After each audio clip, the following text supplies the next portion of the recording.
What if the greatest act of love Elrond ever performed was the one thing the movies made look like cruelty? You know the image. Arwen stands in Rivendell, and her father stands across from her with that face. Composed, ancient, the face of someone who has already decided. He wants her to go. He tells her the choice she is making will end her.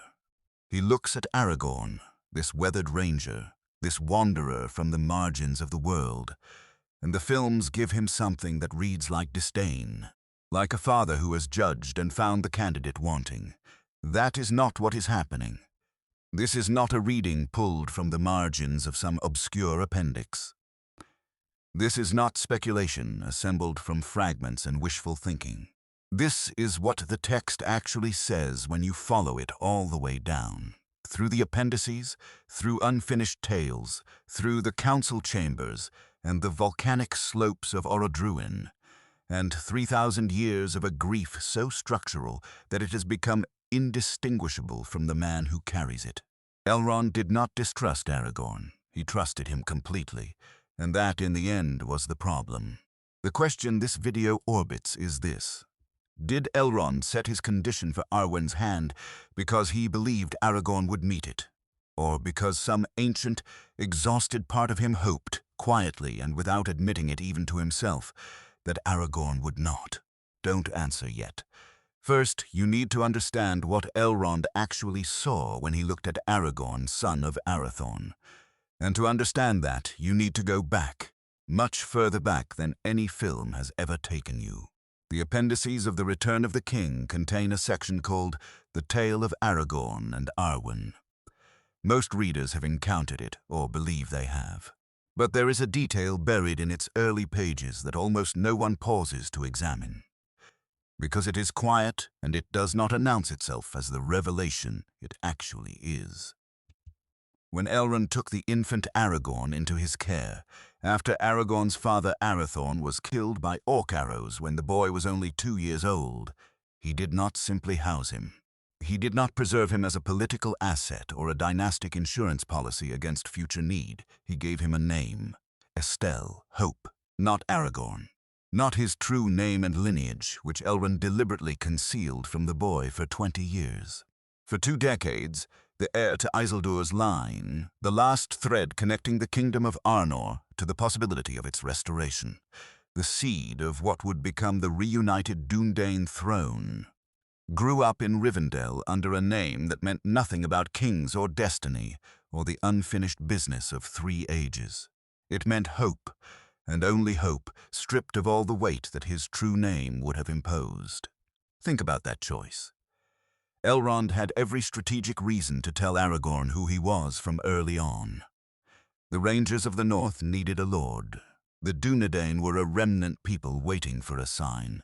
The political calculus of Middle-earth at the beginning of the Third Age's final century was one that would have been served in almost every measurable way by revealing Aragorn's identity earlier, and Elrond chose not to do it. He chose to give him a childhood without the weight. That is not the act of a guardian. That is the act of a father. Someone who understood, from his own experience, what it means to carry a name that arrives before you are ready for it. Because Elrond himself has been carrying names he did not choose since before the Second Age began.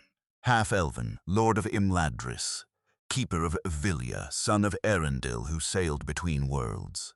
He has been defined by lineage and cosmic role since the Age of Stars. And he protected Aragorn from that for as long as he could, with the deliberate care of someone who knew precisely what he was protecting him from.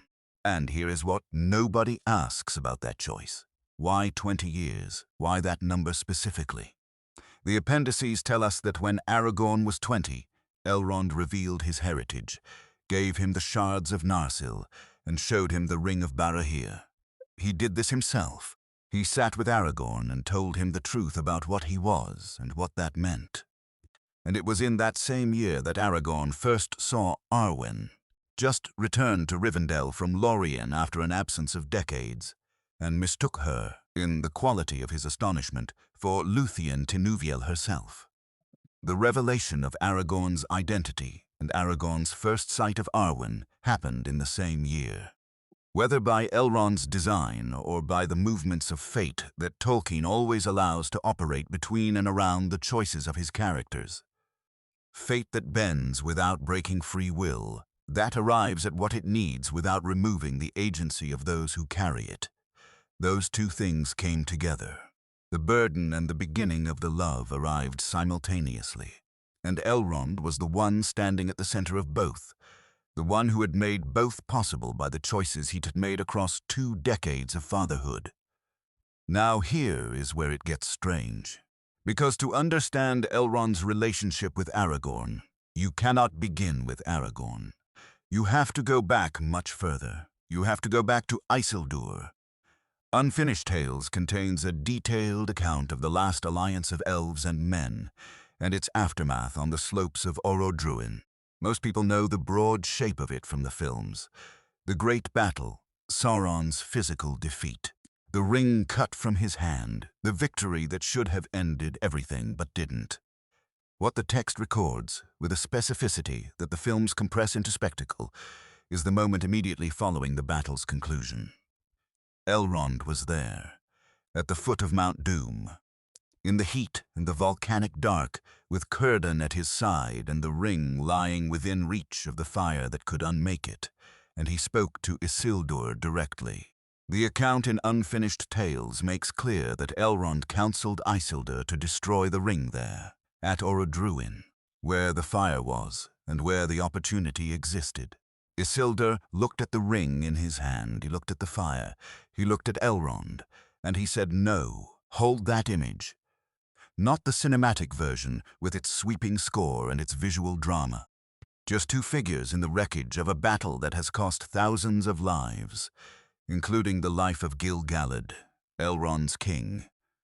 One of them holding the thing that should be cast into fire, the other one saying, "Quietly or not so quietly, no, I will keep this. It is my wergild for my father's death. This belongs to me now." Isildur said no, and Elrond could not make him say yes. Pay attention to this part, because this is not a small moment in Elrond's biography. This is the hinge on which the entire Third Age turns. Every war that follows, every city that falls, every life lost in the long shadow of Sauron's persistence, every Nazgul that rides, every moment of darkness across 3,000 years of Middle-earth's history flows, in the end, from the refusal that Isildur made on that slope, in that heat, in front of Elrond's face. Elrond knows this. He has known it since the moment it happened. He has lived inside the consequence of Isildur's choice for 3 millennia. Watching the wound that should have been closed in the Second Age refuse to close. Watching the darkness that should have ended persist, in a diminished but never quite defeated form, because the thing that sustained it was never properly destroyed. He has watched the Nazgul rise. He has watched Mirkwood slowly become shadow.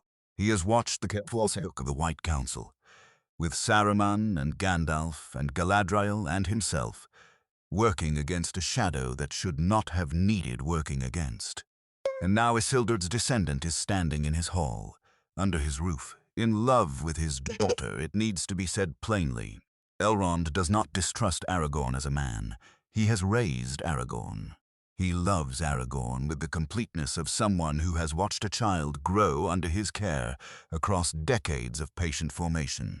But loving someone and trusting the pattern they carry are not the same thing.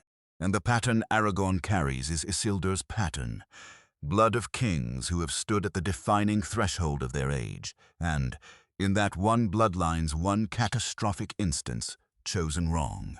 Picture this, Rivendell. A hall filled with the quality of light that seems to come from the stone and the trees rather than any particular source. Vilya, working as it always works, the blue ring at Elrond's finger, holding the valley in a state slightly outside ordinary time. Elrond is in council. Not the great council we see in the films, but one of hundreds he has held across centuries. The private kind, where the decisions that actually shape the age are made in small rooms by the people who understand what the stakes are. He's thinking about Aragorn.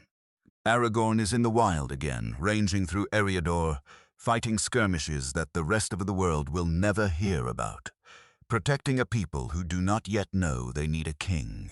He is cold. He is dangerous in the particular way that people who have spent decades fighting alone in the dark become dangerous. Not reckless, but capable, with the kind of competence that does not need to announce itself. He is carrying Elrond's training in his body, and Elrond's wisdom in his counsel. And he is carrying Elrond's blood in his veins through 67 generations, and the ancient choice of Elros. And somewhere in Lorien, Arwen is thinking about him. Elrond knows this the way a father knows these things. Not through surveillance or intrusion, but through the particular attentiveness of someone who loves his daughter and has watched her face change since she first met that young man. In the same year, he was finally told who he was. The condition has not yet been stated aloud, but Elrond has been composing it in his mind for years, examining it from every angle, testing it against every possibility, hoping he would find a reason it did not need to be made. He has not found one. Here is a piece of lore that changes the entire frame of this story, and most people who love the films have never had to sit with it. Elrond had a twin brother. His name was Elros, and Elros made a choice that Elrond did not make. At the end of the First Age, when the War of Wrath was finished and Morgoth was thrust into the void, and the world was reorganized around the victory that had cost everything, the Valar extended to the sons of Eärendil a gift that was unprecedented in the history of Arda. Because their lineage was so tangled, Elven through Thingol's line, Mayan through Melian, and mortal through Veren and Tuor, the Valar permitted them to choose what they were, to decide their own kindred, to step to one side of the line or the other and stay there. Elrond chose to be counted among the elves. Elros chose to be counted among men, and so Elros died. He lived a long time by mortal reckoning, 500 years as the first king of Númenor, founding a civilization that would itself become one of the great tragedies of the Second Age. But he died. He grew old and faded and died, and Elrond buried the grief of it and moved forward into the Second Age alone, and then into the Third, and lived thousands of years beyond the full span of his brother's life without ever not knowing what the choice had cost. Aragorn is a direct descendant of Elros.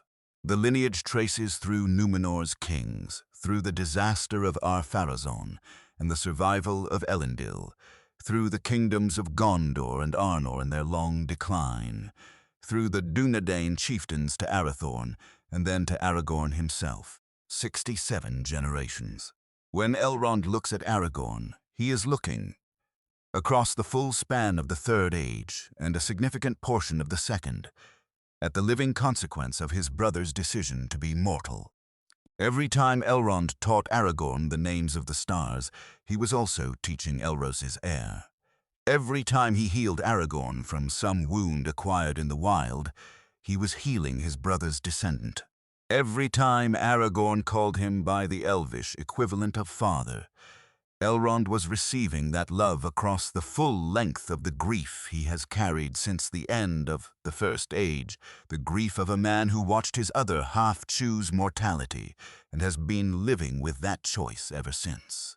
The letters of J.R.R. Tolkien, particularly letter 153, touch on something essential about Elrond that the films never find language for. Tolkien describes Elrond's power as fundamentally preservative. He does not command, he does not conquer. He maintains, fosters, holds in trust. He is, in the deepest sense, a librarian of civilizations, someone whose entire identity is organized around keeping things alive past the point where they would otherwise fade. He keeps Rivendell. He keeps the line of Isildur's heirs. He keeps the memory. He keeps the lore. He keeps, and now the world is asking him to let go, all at once.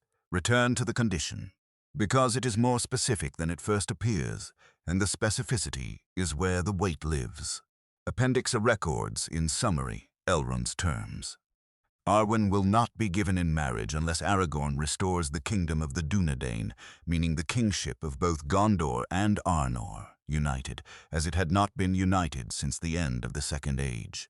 The films condense this into a vague challenge of worthiness.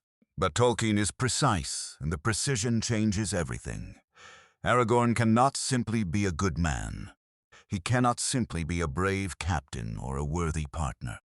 He must complete the political and dynastic work that has been unfinished, since the kin strife ripped Gondor apart in the Third Age, since the North Kingdom collapsed under orc attack and internal dissolution, since Isildur's line became a line of wanderers instead of kings. The task that Elrond's condition specifies was left undone by failures that accumulated across centuries before Aragorn was born. This is not a task that can be accomplished by individual virtue alone. To restore the kingdoms of Gondor and Arnor requires the One Ring to be destroyed, because Sauron's persistence is what prevents any king of Gondor from holding the throne securely, which requires the Fellowship to succeed, which requires a chain of events and choices and sacrifices from dozens of people across years of war, any one of which could fail at any point. The chain is fragile in ways that only Elrond, with his scope of knowledge, can fully see. And yet he stated the condition with this specific content, which means that at some level, perhaps despite the part of him that wished the condition could not be met, he believed it was possible, that the chain could hold, that Aragorn was the person at the end of that chain who would not be the breaking point. But there is something else in the condition that goes unexamined in almost every reading of it. The restoration of Gondor and Arnor requires, among other things, the use of Isildur's unfinished authority, the paths of the dead, the army of oathbreakers who swore to Isildur and broke their oath.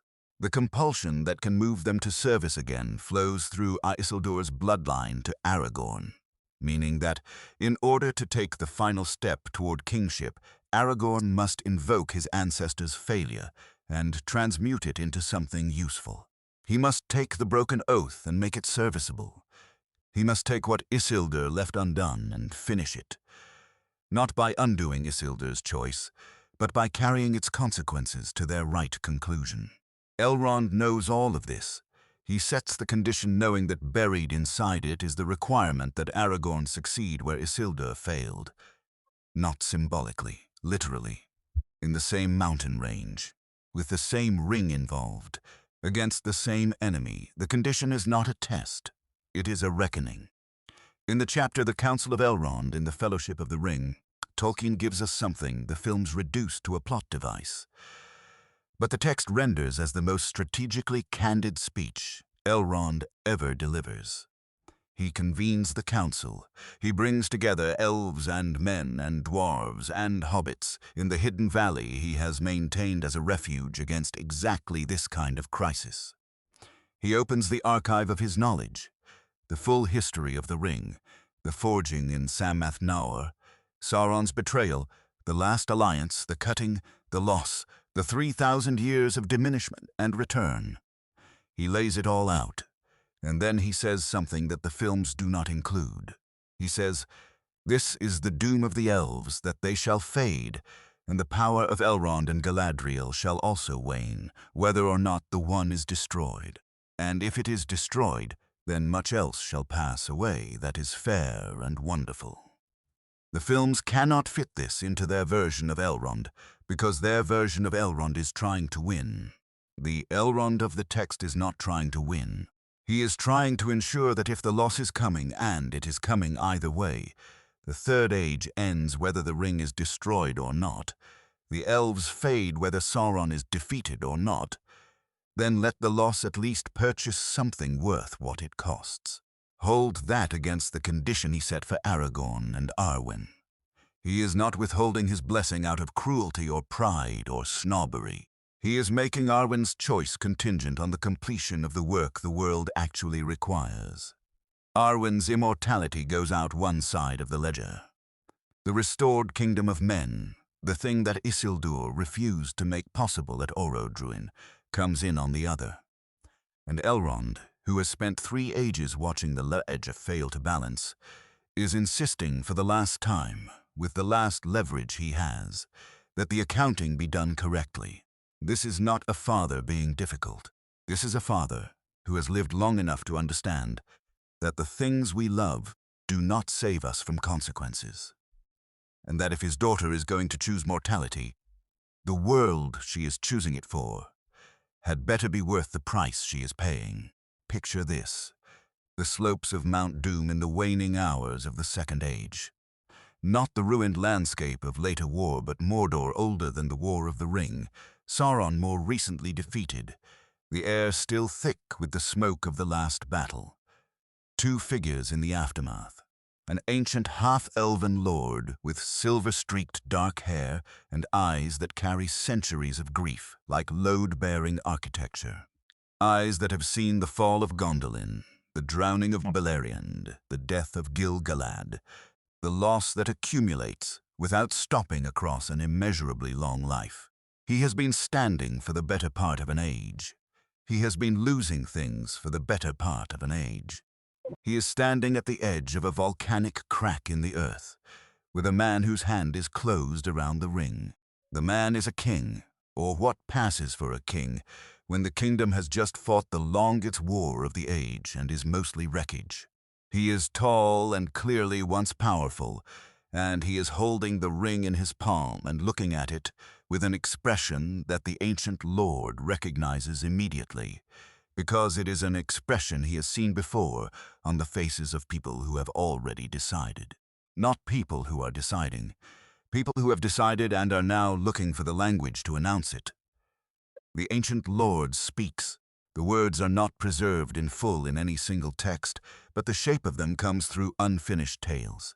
Here, the fire is right here. End it. The king looks at the ring in his hand. He looks at the fire below. He looks at the ancient lord with his grief-weighted eyes, and he turns and walks away. And the ancient lord stands there in the smoke of Orodruin, watching Isildur's back, understanding with complete clarity that what just happened cannot be undone. That the age that was supposed to close has not closed. That the wound that was supposed to heal is going to fester across 3,000 more years that he will personally have to live through.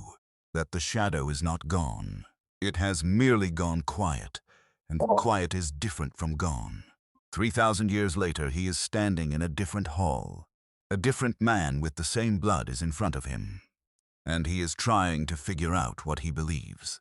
There is something in the lore about Arwen's position in this story that rarely gets its full weight. The condition Elrond sets falls on Aragorn as a challenge. Aragorn must go out and do something. Aragorn has agency. He can fight, quest, prove, act. The task is enormous and the odds are long and the cost is terrible, but he can move toward it. There is a road. Even if the road runs through the paths of the dead and across the Pelennor and through Mordor itself, Arwen waits. She waits in Rivendell, and then in Lorien, and then back in Rivendell, across decades of a life that is otherwise structured for immortality. She has made her choice. The appendices make clear that she has made it, that the decision is already settled in her heart, long before Aragorn achieves what the condition requires. But the external world has not yet caught up with her interior certainty. She is stranded in the space between having chosen and being able to live inside what she has chosen, and Elrond watches her in this waiting. The appendices record that as the War of the Ring reaches its darkest period, Elrond summons Arwen for a conversation that Tolkien renders with characteristic restraint. He does not transcribe it in full. He gives us the shape of it, the emotional weather of it, and what he reveals is this: that Arwen bore whatever her father said to her with the endurance of someone who has already passed through the decision and is now living on its far side regardless of external confirmation. She had already left him, not physically, in every way that mattered. And Elrond, who is not a fool and has never been a fool, understood this looking at her face. This is the moment, somewhere in the years before Aragorn's return to the south, when Elrond stops hoping that the condition will not be met. Not because he stops loving his daughter, not because the grief has diminished, but because he has looked at Arwen and understood that prolonging the waiting serves nothing. The condition was his last honest way of holding the door. She has already walked through it, and holding a door that someone has already walked through is not protection. It is just grief pretending to be strategy. You cannot understand Elrond's grief about Arwen without understanding what Arwen represents in the deepest architecture of Tolkien's mythology. And for that, you have to go to the Silmarillion. The story of Beren and Luthien is the romance of the legendarium. Tolkien, in his letters, is explicit about this. He calls it the kernel of the mythology, the story that contains within it the central thesis of everything he built. Luthien Tinuviel was the daughter of Thingol and Melian, the most beautiful of the elvish women, Amaya's daughter, who fell in love with a mortal man and chose to give up her immortality to be with him. Not because immortality was taken from her. Because she chose to release it, walked to Mandos herself and made her case before the judge of the dead and was granted the choice to return to life as a mortal. She chose it. Because Beren was waiting.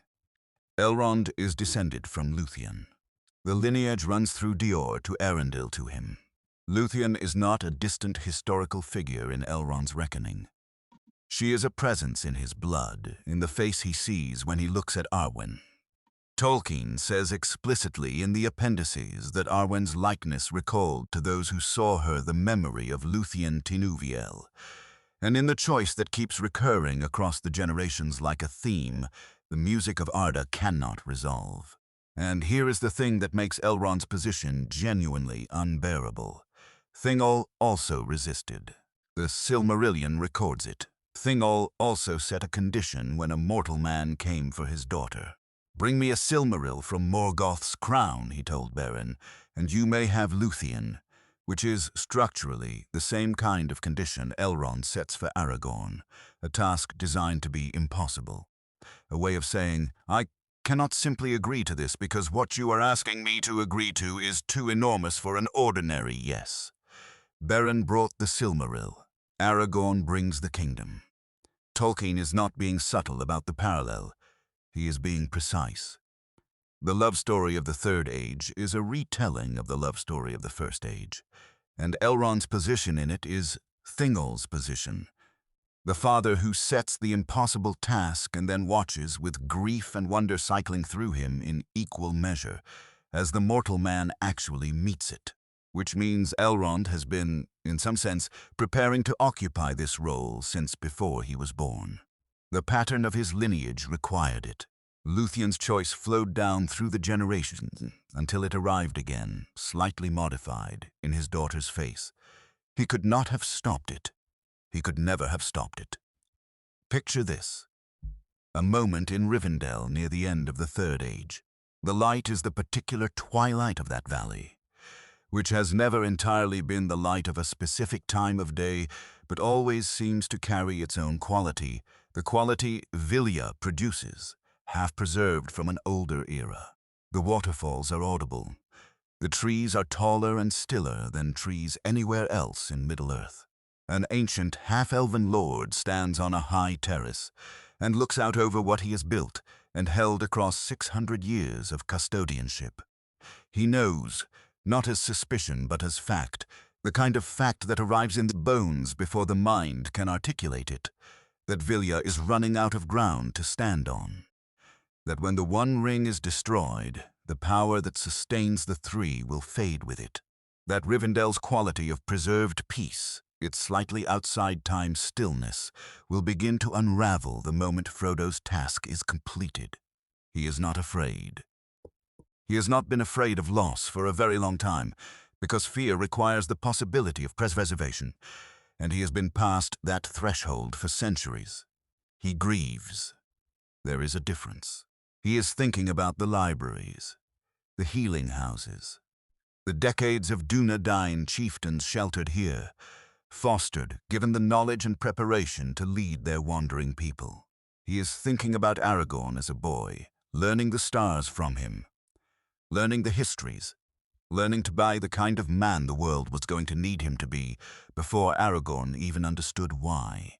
He is thinking about the sea, because when this is over, when the ring is destroyed, or Sauron wins, when the Third Age ends one way or another, Elrond is going to the sea, west, over the water to Valinor, where Gil-galad's people went, where the Noldor have been going in a quiet trickle across the centuries since they were permitted to return. He has been in Middle-earth longer than he needed to be. He has held on here past every reasonable departure point, and the time is coming when holding on will no longer be possible. He will sail without Arwen.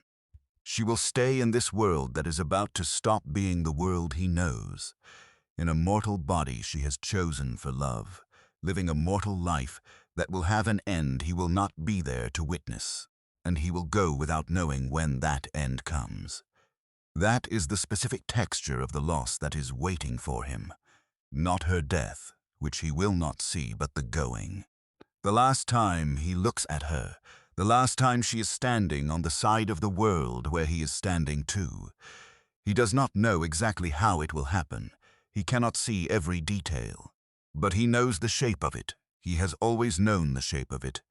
And he carries it with the same dignified endurance with which he has carried everything else, which does not make it lighter.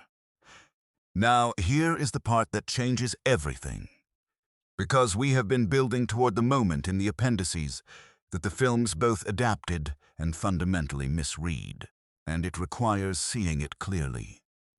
Before the host of the West marches from Minas Tirith toward Mordor, toward what everyone involved understands is likely a death march, a feint designed to draw Sauron's eye away from Frodo, long enough for the ring to be destroyed, Elrond comes to Aragorn. This is Tolkien's placement of this scene, not the film's placement, which moves it earlier for dramatic convenience. In the text, Elrond arrives at this moment, the last hours before the march. He brings several things. He brings Arwen's standard, which she has been making in Rivendell, the ensign of Elendil, the banner of the restored Dúnedain kingship, a piece of fabric that declares before any battle is fought what victory is supposed to mean, and whose name it is supposed to restore.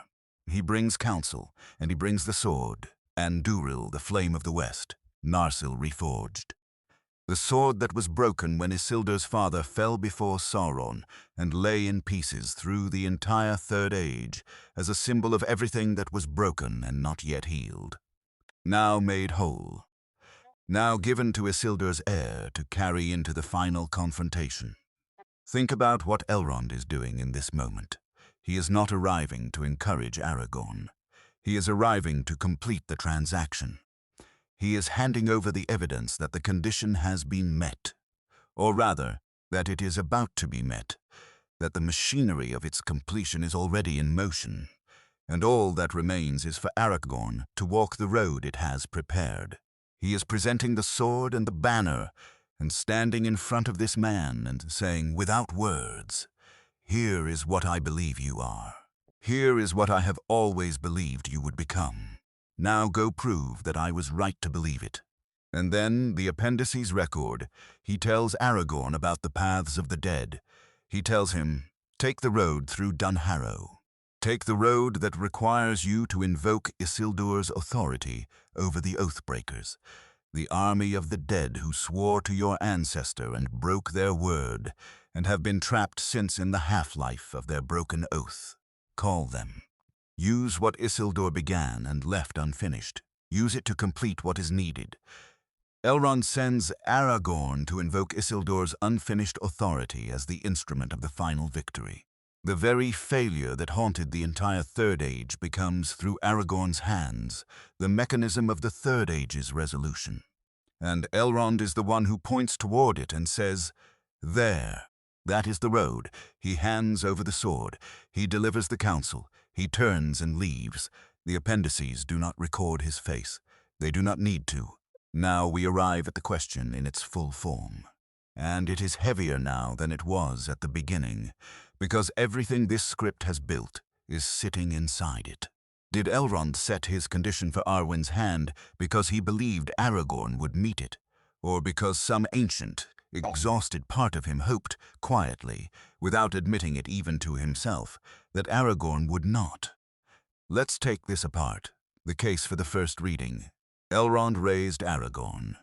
Elrond trained him, protected him, loved him, prepared him across decades of deliberate formation. He gave him Narsil's shards and the ring of Barahir and the history of his own lineage. He set a condition whose content was precisely calibrated to require exactly the thing Aragorn was capable of, and he gave Aragorn everything he needed to become capable of it. He is not a fool and he is not a liar. If he believed Aragorn could not meet the condition, setting it would be cruelty, and Elrond is not cruel. The case for the second reading. Elrond stood at the foot of Orodruin and watched Isildur make the wrong choice. He has lived inside that failure for 3,000 years. He carries Vilya, which is a ring of preservation, of holding on, and his entire identity is organized around the act of keeping, not the act of things. He loves his daughter. He knows that Aragorn's success means the end of the Third Age, the fading of Vilya's power, the sailing away from everything he has built, and the permanent loss of Arwen to the world of men. He is not, despite everything, a being who is immune to the wish that the unbearable thing might not happen. Both of these readings are true. They have always both been true. They coexist inside Elrond the way grief and love coexist inside anyone who has lived long enough to understand that the two are not opposites but companions, that the depth of one is always proportional to the depth of the other, that loving something completely means being unable to fully accept its loss no matter how much you know the loss is coming. This is what Tolkien does with Elrond that no film version has found the language for. He makes him fully, irreducibly complex, not divided against himself in a way that renders him paralyzed or dishonest or cowardly. Divided against himself in the way that every person of genuine wisdom and genuine love is divided. Because genuine wisdom and genuine love are rarely pointing in the same direction, and the greatness of a life is measured partly by how well a person holds both without letting either destroy them. Elrond holds both. He has been holding both for 3,000 years. He holds them right up until the moment he hands Aragorn the sword and sends him down the road that will end the age and cost him his daughter. And he does it anyway. Pull back. From the specific argument, from the particular lore, from Elrond and Aragorn and Arwen and Isildur individually. Pull back far enough to see what Tolkien is actually doing across the architecture of this story. Every great act of love in Tolkien's mythology costs immortality. Luthien chose mortality for Beren. Arwen chose mortality for Aragorn. Eärendil chose to be the bridge between worlds and gave up any settled life in either.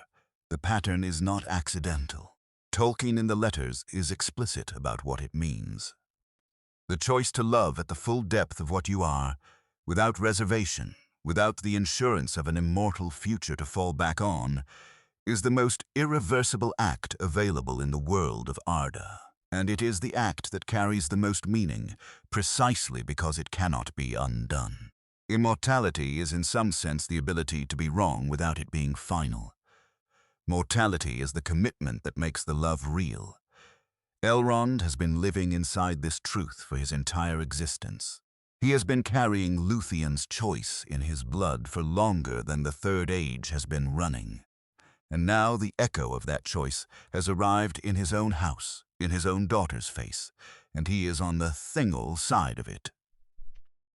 The father who must set the condition and watch the mortal man meet it, who must stand there as the pattern that has been running through his lineage since the Elder Days plays itself out one more time. He does not get to stop it. He never could have stopped it. It was always going to be this. The question of Middle-earth that Tolkien builds his entire mythology around is not whether good will defeat evil. Tolkien's cosmology establishes that Eru Ilúvatar's plan runs beneath everything, that the music of the Ainur holds the final shape, that evil is always parasitic and never creative and cannot ultimately win. The real question is what the victory costs, whether the loss that the victory possible is born with dignity and love, whether the people who must give up the most understand what they are giving up and choose it anyway. Elrond understands exactly what he is giving up. He has been understanding it for decades. He gives it up anyway.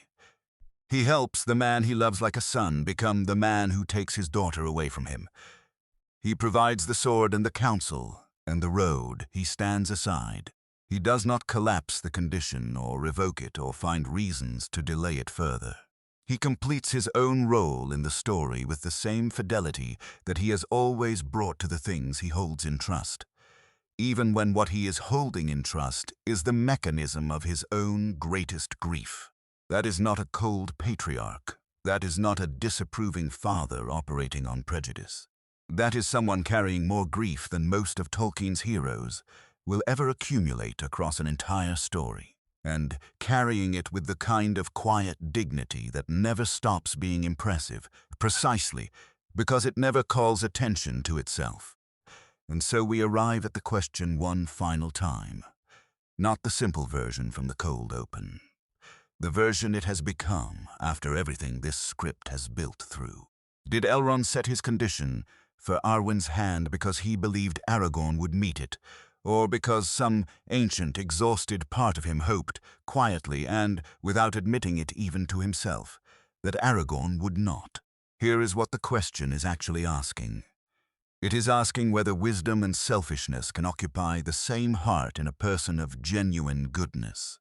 Whether someone who has lived long enough to understand everything can still be moved, not by corruption, not by pride, not by greed, by the simple, exhausted, entirely human desire to not lose the thing they love most. Whether 3,000 years of watching the world fail and endure and fail again can produce, in even the wisest of hearts, a private and inadmissible wish that the last test would be the one test that is not passed. Tolkien does not answer it. The appendices record what Elrond does, the sword, the counsel, the paths of the dead, the turning and leaving, but they do not record what he wanted. They cannot record it. Because wanting and doing are not the same thing, and the greatness of Elrond as a character is precisely that he does the right thing regardless of what he wanted, and that we are never quite permitted to know with certainty whether the right thing and the desired thing were ever, for him, aligned. He wanted his daughter to stay. He helped Aragorn become the man she was leaving for. Both things are true. Neither cancels the other. The grief of holding both at once. The grief of a man who loves his daughter enough to help her toward the choice that takes her from him, who trusts Aragorn enough to hand him the sword that ends the age, who has lived long enough to know that the pattern always completes itself, and has accepted this without ever quite making peace with it. That grief is the truest thing in Elrond's character, more truthful than anything the films found language for. If you have a reading, if you think you know which side of the question he was really on, or whether the question even has a side, tell me in the comments. Tell me whether you read Elrond's condition as the act of a man who believed completely and acted from that belief, or as the act of a man who was buying time against an ending he had already accepted, but could not stop reaching back toward. Tell me whether wisdom in Tolkien's world ever fully tames grief, or whether the ones who have lived longest are simply the ones with the most practice at carrying what cannot be put down. Because I have sat with this question through everything the Legendarium offers, and I do not have a clean answer.